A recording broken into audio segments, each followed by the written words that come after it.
Welcome back to my channel. ఈరోజు నేను మా వ్యూయర్స్ కోసం ఒక మంచి రెసిపీ గుమగుమలాడుతూ నోరూరించి మామిడికాయ పచ్చడి. వేడి వేడి అన్నంలో మామిడికాయ పచ్చడి వేసుకొని కాస్తంత నెయ్యి వేసుకొని తింటే ఆహా అమృతమే. ఏ కూర కూడా సాటి రాదండి. ఈసారి మామిడికాయ పచ్చడి మా అమ్మమ్మ వాళ్ళ ఇంట్లో ప్లాన్ చేశామండి. 200 కాయలు, 2 టబ్బుల నిండా నీళ్లు పట్టి 200 కాయలు నీళ్ళల్లో వేసి మంచిగా కడగాలండి. ఆ కడిగిన కాయల్ని ఒక క్లాత్ తీసుకొని నీట్గా తుడిచి గాలికి ఆరపెట్టాలండి. కాయలు మంచిగా ఆరిపోయిన తర్వాత వాటిని ముక్కలుగా కట్ చేయించాలి. అయితే 200 కాయలు ఇంట్లో ఏం కట్ చేస్తామండి. సో కట్ చేసే వాళ్ళని తీసుకొచ్చి ఇంటి దగ్గరే కాయల్ని చక్కగా కట్ చేపించామండి. వచ్చిన వాళ్ళు చకచక కాయల్ని కట్ చేసి పడేశారండి. ఒక 15 నిమిషాల్లో కంప్లీట్ చేసేసారు. నా వీడియోని ఫస్ట్ టైం చూస్తున్న వాళ్ళు ప్లీజ్ నా ఛానల్కి సబ్స్క్రైబ్ చేసుకోండి అండ్ నా వీడియోకి లైక్ కొట్టడం మర్చిపోవద్దు. అలా వాళ్ళు కట్ చేసిన ముక్కలన్నిటినీ ఒక క్లాత్ వేసేసి దాని మీద గాలికి ఆరపెట్టేశాము. ఆరపెట్టిన ముక్కలు ఆరిన తర్వాత వాటికి టెంక కట్ చేసిన ప్లేస్లో వైట్ కలర్ లేయర్లో లేస్తుందండి. అది తీయాల్సిందే. మనం ఆరబెట్టిన ముక్కలు మంచిగా తేమ లేకుండా ఆరిన తర్వాత మాత్రమే పచ్చడి పెట్టుకోవాలి. మేము పచ్చడిని ఏ విధంగా పెడుతున్నాం అనేది ఫుల్ వీడియో చూస్తేనే అర్థమవుతుందండి.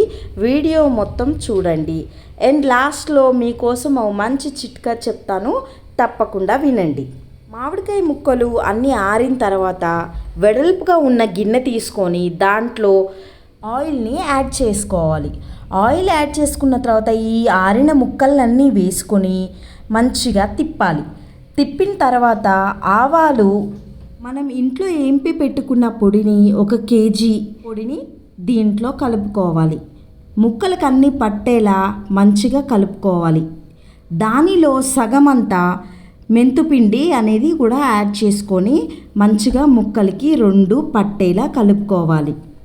ఈ ఆవుపిండి మెంతుపిండి 2 ఎంత మంచి క్వాంటిటీలో మనం యాడ్ చేసుకుంటే మనకి పచ్చళ్ళలో గ్రేవీ అంత మంచిగా ఉంటుంది అండ్ టేస్ట్ కూడా పర్ఫెక్ట్గా ఉంటుంది.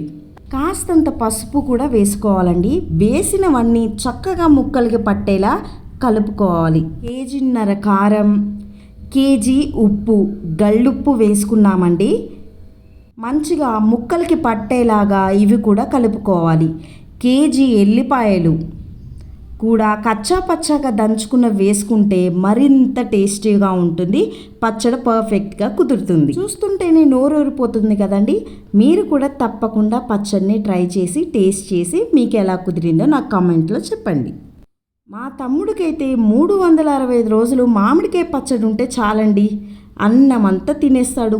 వాడే కాదు, ఈ ప్రపంచంలో ఎవరికైనా నచ్చని కర్రీ వాళ్ళ ఇంట్లో ప్రిపేర్ చేస్తున్నారంటే ఎవరికైనా ముందు గుర్తొచ్చేది మామిడికాయ పచ్చడే. ఇంకా పప్పుకైతే తిరిగే ఉండదండి. ముద్దపప్పుకు కానీ టమాటో పప్పుకు కానీ ఏ కూర అయితే ఆ కూరకి కుమ్మేస్తాం అంతే.